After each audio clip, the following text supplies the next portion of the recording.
25 बड़ी खबरों के बाद चलिए आगे बढ़ते हैं। सावरकर को भारत रत्न दिए जाने की वकालत वाले मोहन भागवत के बयान के बाद से सियासी पार्टियां आमने सामने आ गई हैं। कांग्रेस के सीनियर लीडर हुसैन दलवाई कह रहे हैं कि सावरकर को ब्रिटिश रत्न दे देना चाहिए। ओवैसी तो इतने फायर है कि कह रहे हैं कि बीजेपी गोडसे को भी भारत रत्न दे देगी। वहीं इन्हीं ओवैसी के यूपी चीफ कह रहे हैं कि हम दो हमारे 24, वो इस फॉर्मूले की बातचीत कर रहे हैं। तो सवाल उठता है कि क्या ये वोट बैंक की लड़ाई है?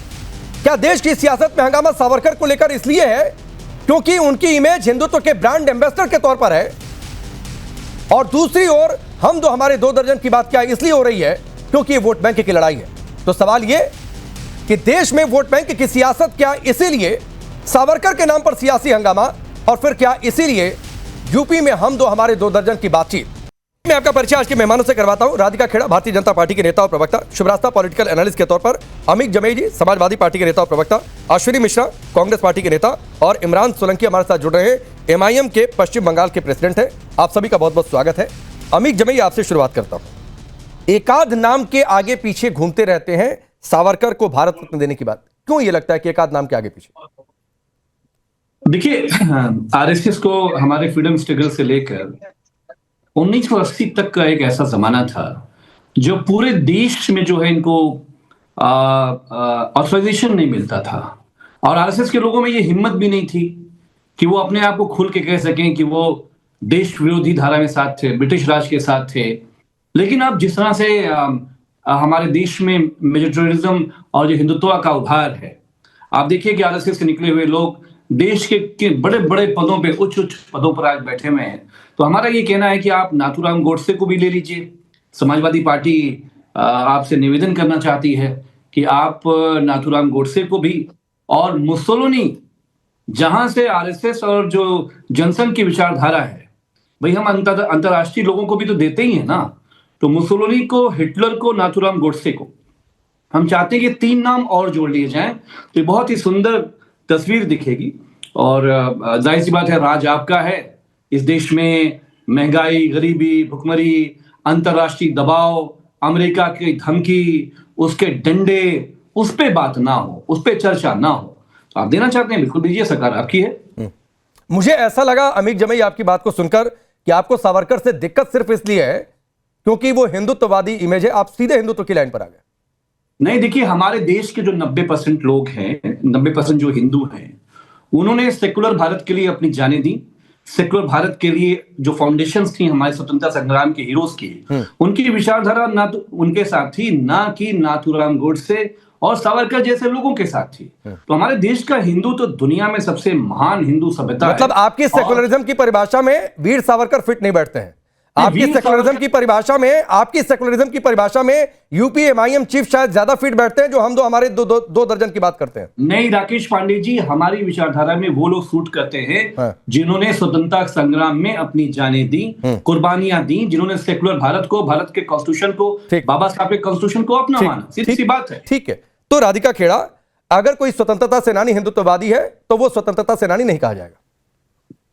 सभी को नमस्कार। आज सावरकर जी के ऊपर जो विरोध कर रहे हैं, उनसे पहले समाजवादी पार्टी के प्रवक्ता से पूछ लेते हैं, उसके बाद कांग्रेस में आते हैं कि आप सावरकर साहब से इतना डरते क्यों हैं? क्योंकि सावरकर जी केवल एक नाम नहीं है, विनायक दामोदर सावरकर जी एक विचार है, राष्ट्रवाद का विचार, सिर्फ हिंदू धर्म का विचार नहीं, हिंदू धर्म के तो है ही, पर राष्ट्रवाद के विचार है। काला पानी की अमानवीय यातनाएं हो या 2-2 आजीवन कारावास, और ये इतिहास है, कल्पना नहीं है। वो नेहरू जी और गांधी जी की तरह किसी फोर्ट के अंदर किताबें पढ़ते हुए, बैडमिंटन खेलते हुए गद्दे वाले बिस्तर पे नहीं सोते थे। काला पानी एक बार जाके देखिए, वहां पे जो म्यूजियम है, कि वो किस हालात में रहते थे। आपको तकलीफ इसी बात से है क्योंकि वो राष्ट्र को सर्वोपरि रखते थे। वो मजहब की, आपकी राजनीति जो तुष्टीकरण की आप लोग चाहते हैं कि सिर्फ मुसलमान आगे बढ़ाया जाए, पूरा राष्ट्र आगे ना जाए, हाँ है वो कट्टर हिंदू है, इसीलिए वो सेक्युलर है। आपके जैसे नहीं है। आपके यहाँ पे कट्टरवाद सेक्युलर नहीं होता है, असली सेक्युलर कट्टर हिंदू ही होता है, क्योंकि अगर वो अपने धर्म को लेके इतना स्ट्रांग है तभी वो सेक्युलर हो सकता है। लेकिन आप लोग तो अलग ही जिहाद पे चलते हैं। आपको सारी बात ये चुभती है कि कैसे कोई राष्ट्र को आगे रखने वाला, हिंदू धर्म को आगे रखने वाला, उसको कैसे अवार्ड दे दे। और रही बात, बिल्कुल दिया जाएगा, सावरकर जी को दिया जाएगा। और हम तो वो पार्टी से आते हैं जिसने, और विचारधारा से आते हैं जिसने जीते जी खुद को भारत रत्न नहीं दिए। रहे भी महलों में अंग्रेजों की सेवा करते हुए। आप मुझे बताइए राकेश जी, जवाहरलाल नेहरू जी के जो पिताजी थे मोतीलाल नेहरू जी, बहुत बड़े वकील थे। उस समय जब अंग्रेजों का जमाना था, जब अंग्रेजों यहाँ पे थे, तो अब क्या लिखा जाता था दरवाजों पे? Dogs and Indians not allowed. लेकिन उनके पास इतना पैसा था कि उनके बेटे जवाहरलाल नेहरू सवाल है राधिका खेड़ा, जाते थे धुलने। राधिका खेड़ा जी, एक सवाल है, प्रियंका चतुर्वेदी ये सवाल कर भी रही हैं और वो सवाल ठीक भी है एक हिसाब से कि 11 साल हो गए, देना था दे दिया होता, अब तक किसने रोका था? किस मुहूर्त का इंतजार है? देखिए, प्रियंका चतुर्वेदी जी तो सवाल ना ही करें। वो लोग, वो पार्टी जो उस पार्टी के साथ खड़ी है, जो सावरकर जी को, उनकी इतिहास को मिटाने की कोशिश करते हैं, जो सावरकर जी को गाली कर देते हैं, वो तो उसी राहुल गांधी के साथ खड़ी है ना। उनकी हाँ में हाँ मिलाती हैं और प्रधानमंत्री जी के लिए क्या बोलती है वो भी जानते हैं। और वह तो बिल्कुल ही ना बोले, नहीं, लेकिन ये बात ठीक भी तो है, आप मान भी रही है कि सावरकर को दे देना चाहिए भारत रत्न, तो 11 साल में दे दिया होता। राकेश जी, हम वो विचारधारा नहीं है, हम सबको साथ, सबका साथ, सबका विकास वाली विचारधारा है। हम जीवित होते हुए खुद को भारत रत्न नहीं देते, इसीलिए हमने प्रणब मुखर्जी जी को भी भारत रत्न दिया। अरे मैं पूछ रहा हूँ, सावरकर को क्यों नहीं दे दिया 11 साल में? को भी दिया भारत, और इनको भी हम ही देंगे। अभी हम जा कहाँ रहे हैं, आपको क्या पता हम कब देने वाले? अभी तो अगले 25 साल तो इनको नहीं, ठीक है, जब तक जनता कहेगी आप रहिए सत्ता में, कोई भी पार्टी रहे सत्ता में, लेकिन 11 साल हो गए, दे देना चाहिए था, यही बात। अमित जमई, आप कुछ कहना चाह रहे थे? देखिए, हम राधिका खेड़ा जी की विचारधारा जानते हैं कि इनकी और उनके परिवार की विचारधारा क्या है। कम से कम सावरकर वाली विचारधारा तो नहीं है। चलिए ठीक है, अभी आपका नया नया पार्टी है, नया नया धारा है, नया नया विचारधारा है। मेरे परिवार पे ना जाइए राकेश जी, मेरा परिवार टूटियां नहीं चुराता है। मैं बोलने पे आई ना, फुदकते में जाएंगे। मेरा परिवार टूटियां नहीं चुराता है जब उसको मुख्यमंत्री बनाया जाता है। और मैं बहुत गर्व से कहती हूं, मेरे परिवार में आरएसएस थे, मेरे नाना जी आरएसएस के विचार प्रचारक थे। आपको तकलीफ है? आप क्या जानते हैं मेरे खानदान के बारे में? आप अपने टूटे चोर खानदान के बारे में बात करिए। इंस्टॉल अच्छा करो या कच्चा करो, ये मेरे प्रॉब्लम नहीं है। आप टूटे चोर, ये बताइए आपके परिवार में कांग्रेस में घुसे थे, आपके कांग्रेस में घुसे थे, तुम घुसपैठिए, आरएसएस के घुसपैठिए। से बात करिए राकेश जी, क्या गली के गुंडों को लेकर आए हैं? राकेश जी, क्या गली के गुंडे लेकर आए अपने शो पे? ऐसे गली के गुंडों को लाते हैं आप शो पे? नहीं, एक मिनट मैं बीच में आता हूं। सभी अपनी मर्यादा बनाकर रखे, कोई गली का गुंडा यहाँ पर नहीं है। राधिका जी और अमित जमई, आपसे भी रिक्वेस्ट है, तुम तड़ाक पर मत आइए। आपको राधिका खेड़ा से बातों से असहमति होगी, राधिका खेड़ा की बातों से असहमति होगी, लेकिन तुम तड़ाक ठीक नहीं लगता है। और आप भी राधिका जी अवॉइड करिए, गली का गुंडा कोई नहीं है। 30 सेकंड में आप दोनों लोगों को देता हूं, पहले 30 सेकंड अमित जमई के। घुसपैठियां थी कांग्रेस में, पूरा देश जाने, आज पूरा देश जान गया। मैं तो इसलिए कहना चाह रहा था, इन्होंने खुद बता दिया, बड़ी अच्छी बात है। ज्ञान ना दे, एक छिछोरा गली का गुंडा जिसका परिवार आरएसएस की घुसपैठियां कांग्रेस में बैठ के राहुल गांधी को प्रधानमंत्री बना रही थी। राहुल गांधी जो अपनी सरकार में अपनी पुलिस को भैंसों के पीछे लगाते थे और इंसानों के पीछे अपने गुंडे लगाते थे, वो यहाँ पे आके टूटी चोट मुझे ज्ञान ना दे। ठीक, प्लीज राधिका जी, प्लीज अमित जमई, आपके 30 सेकंड रिप्लाई करिए। राधिका जी प्लीज 30 सेकंड दीजिए अमित जमई को, प्लीज 30 सेकंड दीजिए, 3 मेहमान वेट कर रहे हैं प्लीज। राधिका खेड़ा जी उत्तर प्रदेश के बारे में जानती क्या है? इन्हें चवन्नी कुछ नहीं पता है।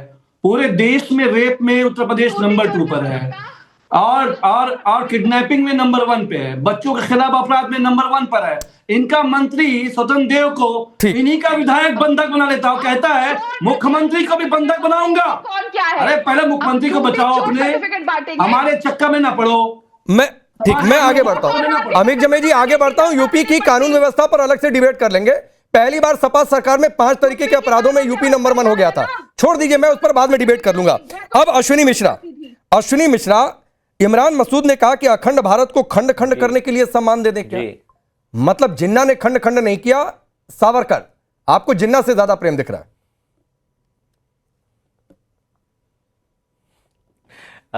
पांडे जी, राधिका जी ने बिल्कुल सही तरीके से अपनी बात रखते हुए अपने आप को एक्सपोज कर दिया है कि ये कट्टर हिंदूवादी हैं।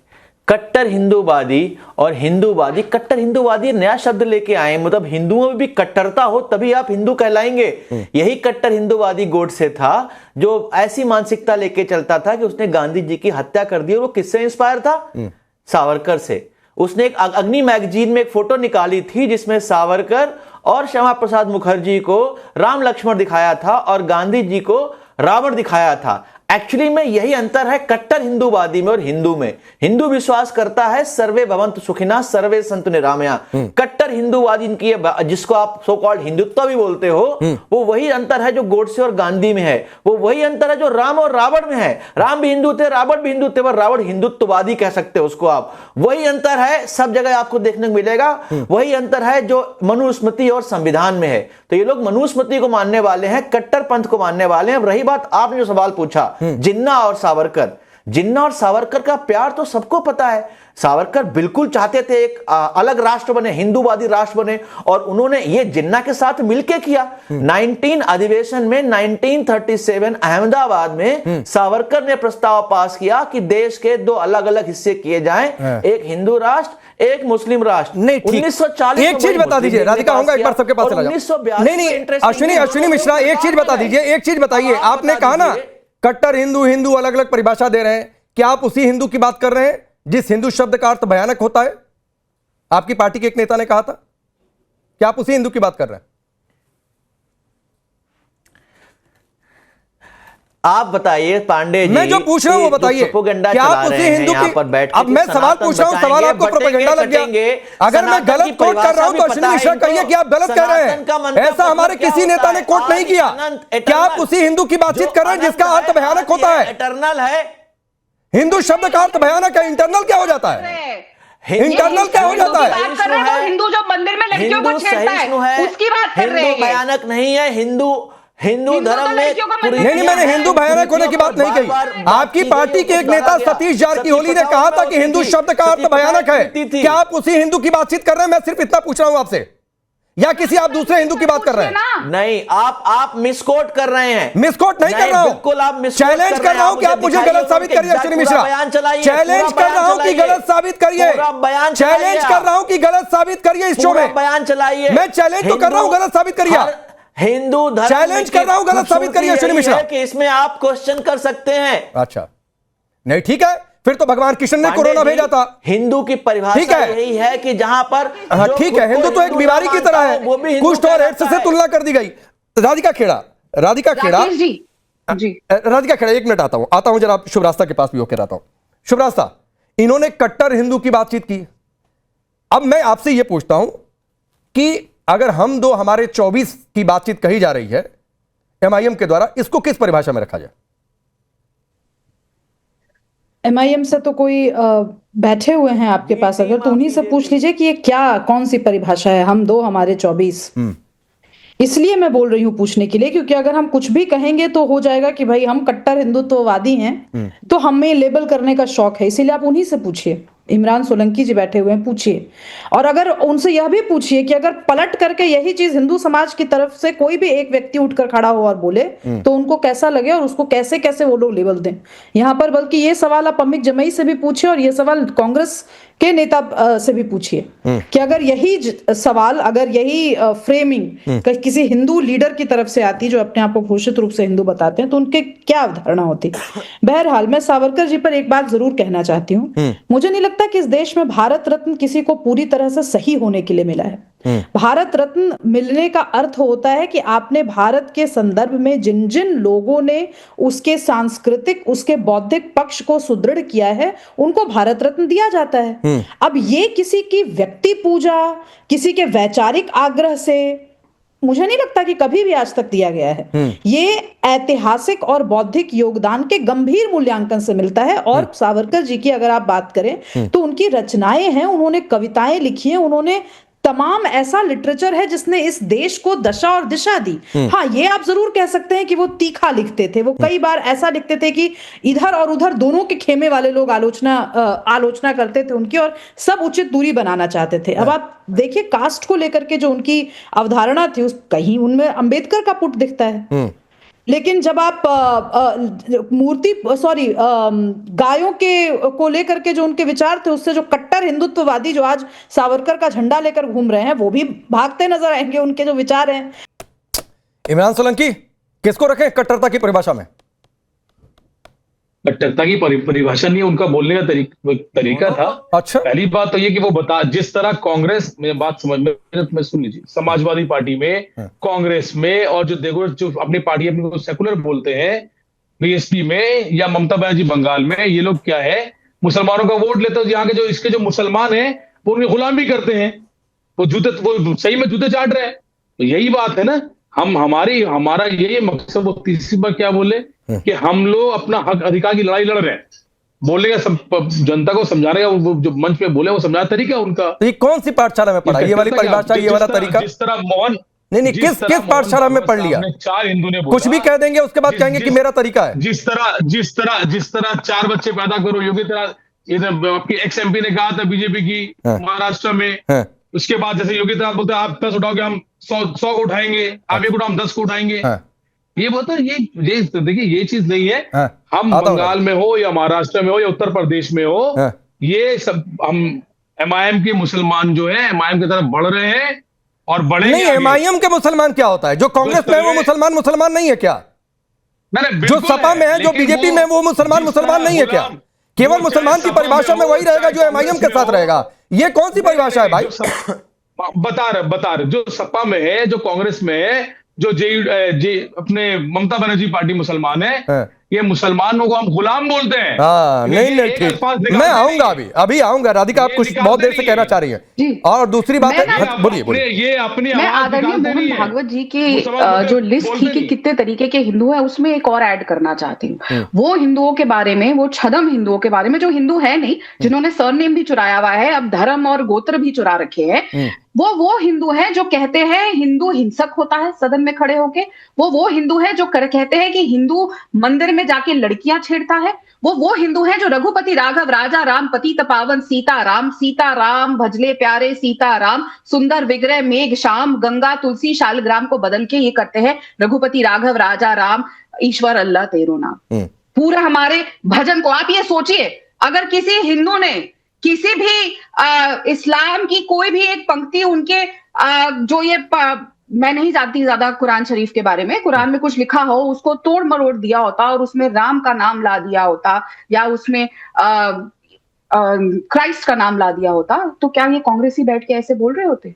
पर इनके हर दिन की शुरुआत कांग्रेस पार्टी की ऐसी होती है ना, ईश्वर अल्लाह तेरो नाम, रघुपति राघव राजा राम, हमारे भजन को तो उन्होंने तोड़ मरोड़ दिया। तो ये वो वाले हिंदू है। बोलिए। तो ये तो हिंदू धर्म की बात। अश्विनी मिश्रा, क्या जवाब है एमआईएम का और राधिका खेड़ा दोनों की बात का? राधिका, यही एमआईएम और राधिका खेड़ा दोनों एक ही थाली के चट्टे बट्टे हैं। वो कट्टर हिंदू की बात करते हैं, वो कट्टर मुसलमान की बात करते हैं। इनफैक्ट ये इनकी सी टीम है। तो इन दोनों की राजनीतिक रोटियां सिर्फ इसी बात पर सीखती हैं कि समाज में कितनी नफरत फैलाई जाए। और राधिका जी, हाँ, होते हैं बहुत तरीके के हिंदू धर्म की खूबसूरती यही है कि जो अपने आप को हिंदू ना मानता हो वो भी हिंदू हो सकता है। ये हिंदुत्व का सर्टिफिकेट देना, हिंदू का सर्टिफिकेट देना बंद करिए, क्योंकि सनातन हजारों साल से है, आप 45 साल से हो। और ये बयान की बात को यहाँ पर स्टैंप लगा दिया। जो राहुल गांधी फिर माफी मांगते फिरेंगे, तो इसका मतलब जो मल्लिकार्जुन खड़गे के पुत्र प्रियांक खड़गे कहते हैं कि हिंदू धर्म में बीमारी है, आप जैसी गलीज भाषा पे तो उतर नहीं सकता। आपने वॉशिंग मशीन में जाकर के, आपने वॉशिंग मशीन धुलने के बाद कोई ट्रेनिंग ली होगी ऐसी लैंग्वेज इस्तेमाल करने के लिए। मैं ये ऐसी गलीज भाषा का इस्तेमाल तो नहीं कर सकता जैसा आप करती हैं राधिका जी। मैं आपका सम्मान करते हुए कहता हूं कि मैं आपका सम्मान करते हुए कहता हूं कि आप जैसी गलीज भाषा का इस्तेमाल तो कर नहीं सकता। मैं आपको शायद वॉशिंग मशीन धुलने के बाद ट्रेनिंग दी जाती होगी। मुझे पता है बीजेपी के प्रवक्ताओं को गाली देने की ट्रेनिंग दी जाती है ताकि वो मोदी जी का जो डरा हुआ चेहरा है उसको मीडिया के सामने आके कैसे छुपा सके। आप ये नहीं, ठीक, मैं आगे बढ़ता हूं।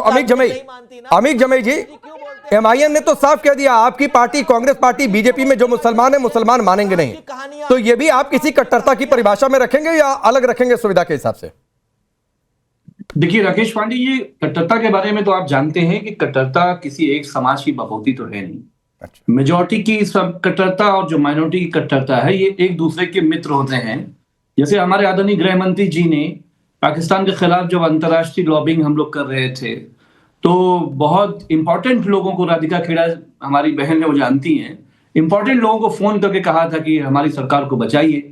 अब सवाल ये कि देखिए उत्तर प्रदेश में जो लड़ाई है, उत्तर प्रदेश में पीडीए बनाम आरएसएस भाजपा की लड़ाई है।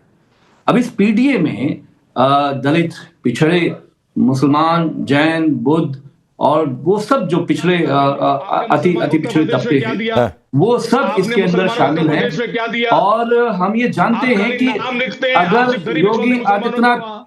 योगी आदित्यनाथ अगर आरएसएस और बीजेपी की हालत, बीजेपी में मुझे बोलने दिया जाए, इनको थोड़ा बाद में वक्त दे दीजिएगा।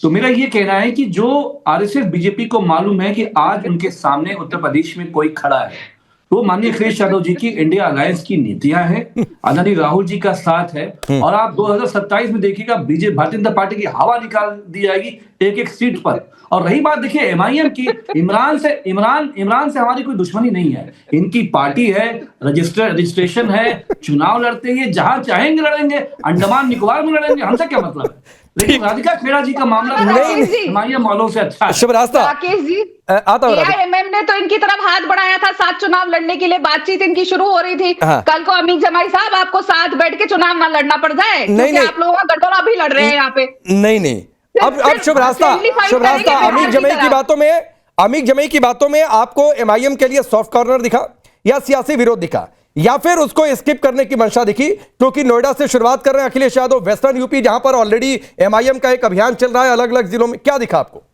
राकेश जी, मुझे बिहार रिपीट होता दिख शुभ रास्ता से सवाल था।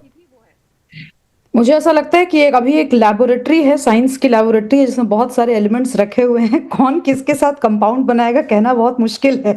इसीलिए सब एक दूसरे को संरक्षित करते हुए और सियासी रूप से विरोध करते हुए तो नजर आएंगे ही। अब एआईएमआईएम किसकी ए टीम है, किसकी बी टीम है, या किसी और के द्वारा प्रॉप की गई टीम है, इस पे मैं क्या बोलूं। हर चुनाव जो जिस भाषा का प्रयोग एआईएमआईएम करती है, कमोबेश उसी भाषा का प्रयोग राहुल गांधी संसद में करते हैं। नाक इधर से पकड़े या उधर से पकड़े। इमरान सोलंकी कुछ कहना चाह रहे हैं आपसे? तो इमरान सोलंकी कुछ कहना चाह रहे हैं शुभ रास्ता आपकी बात पर?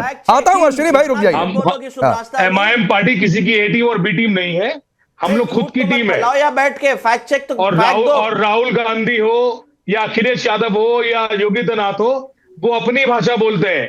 हमारे मुंह में हमारी खुद की जुबान है। हमारे मुंह में मुसलमान जो एमपी और एमएलए कांग्रेस से या समाजवादी पार्टी या बीएसपी से, हमारे मुंह में उनके पार्टी की जुबान नहीं है, हमारे मुंह में हमारे खुद की जुबान है। और अब हक की हम जो हमारी जो लड़ाई है वो हक और अधिकार की लड़ाई है, दलितों की लड़ाई है, आदिवासियों की लड़ाई है, मुसलमानों की लड़ाई है। हम सिर्फ मुसलमानों की बात, तो वो लड़ाई कैसे लड़ेंगे इमरान सोलंकी वो लड़ाई कैसे लड़ेंगे? जिस तरह आप कह रहे हैं कि मुसलमानों की लड़ाई है, उस लड़ाई को लड़ने का फॉर्मूला हम तो हमारे 24 का है। जी इमरान जी, आपसे बीजेपी की जो इमरान सुनिए, शुभ रास्ता का सवाल फिर रिप्लाई करिए। राकेश जी, मैं इमरान जी से प्रश्न यही पूछना चाहती हूँ कि दलितों और आदिवासियों को बिल्कुल संपुट करते हुए उन्होंने कहा कि हमारी जो लड़ाई दलितों के लिए भी आदिवासियों के लिए भी है। जाइए ना सिमडेगा में जाकर के कहिए अपने एमएलए एमपी जिन्होंने भी भाषण दिया है, जाके यही भाषण देकर के आए। और ट्राइबल्स के साथ फिर आप ट्राइबल अधिकारों के लिए कितना आग्रही रहते हैं वहां पर ट्राइबल्स जब ये सबको पता है, संविधान को मानकर उसको शपथ लेकर आए और वो जब पार्लियामेंट में शपथ लेते तो जय भीम का नाम लगाया। और हमारे जो पार्टी के नेता, मैंने क्या कहा, आपने प्रश्न नहीं सुना, मैं फिर से प्रश्न रिपीट कर देती हूँ। मैंने सुना तो आपको लगता है कि इसमें दलितों की, वंचितों की और आदिवासियों के हक संरक्षण की बात है कि हम दो हमारे 24? बिल्कुल। अरे मैडम, आपके जो बीजेपी की जो एमपी उसके लिए क्या बोला आपने? जो बोला 4 बच्चे पैदा करो, बीजेपी के जो धर्म, मैंने एंडोर्स किया क्या? मैंने आपकी तरह बोला क्या? ठीक। इमरान सोलंकी, आप बहुत आसानी से स्किप कर रहे हैं कि हम दो हमारे 24 का फॉर्मूला, यही आपके मजलिस की लड़ाई का क्या फॉर्मूला है? ये आप बहुत आसानी से स्किप कर रहे हैं। चलिए, वक्त इतना ही है। आप सबका बहुत बहुत शुक्रिया।